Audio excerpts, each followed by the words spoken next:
According to the United States Environmental Protection Agency, 14,000 oil spills are reported each year in the United States alone. Worldwide, that number is much larger. The oil spills range from a few hundred gallons to hundreds of millions of gallons. The spills can cause devastating effects to beaches, birds, mammals, fish, and people. Oil spills not only harm the environment, but the economy too. Oil spills can mean huge monetary losses to the tourism and fishing industries. Here's an oil spill on the coast of France. This is what caused it. The sinking of the Amico Cadiz. 68 million gallons of oil dumped into the sea. This fiery spill is the result of an accident on the Mega Borg off the Texas coast. This is the world's second biggest oil spill due to problems with an exploratory well. 140 million gallons poured into the Gulf of Mexico. This is second only to deliberate oil releases during the Persian Gulf War. And this is the result of the Exxon Valdez spill in Alaska, affecting 1,300 miles of shoreline. 11 million gallons leaked into the environment with a cleanup cost of well over $2 billion. It took 10,000 workers 4 years to complete the cleanup. But since the Exxon Valdez, which happened back in 1989, there have been great advances in the use of chemical dispersants applied by airplanes. When a chemical dispersant like Corexit is used quickly and properly, the oil can be dispersed, reducing cleanup costs and harm to the environment.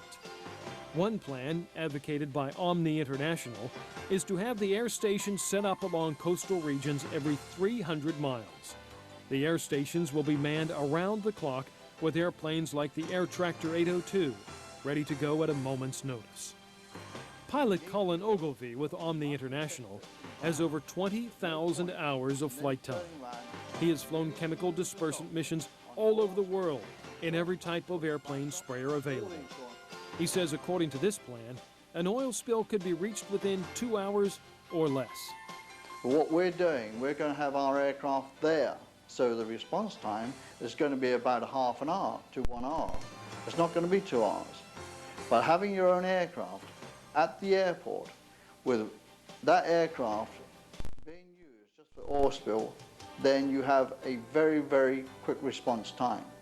Ogilvie says the Air Tractor 802 is one of the best available for oil spraying. The Air Tractor 802 carries 800 gallons.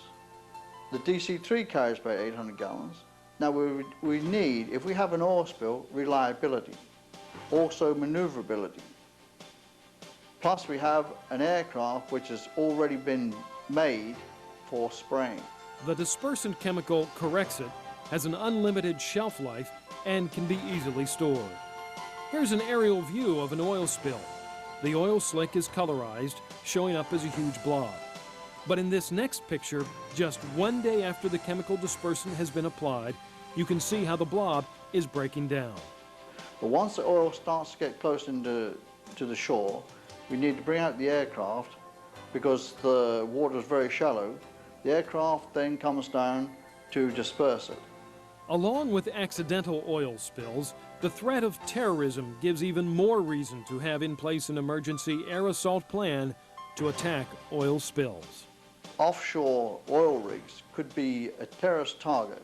Now if this occurs and it puts out millions and millions of gallons of oil into the sea, you can realize what devastation it would be to places like the coast of West Africa or any coast to come to that matter.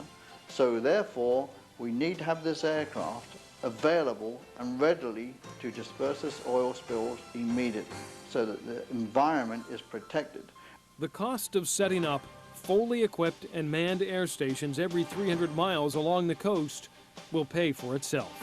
But if you can compare the prices of having a company on a standby basis all along the west coast of Africa, or on any coast for that matter, and then compare the price of the cleanup and all the lawsuits after that, it's really very well worthwhile and economic. Getting to an oil spill very quickly with chemical dispersants by air could mean a relatively minor cleanup instead of a major billion-dollar cleanup, which could take years to clean up.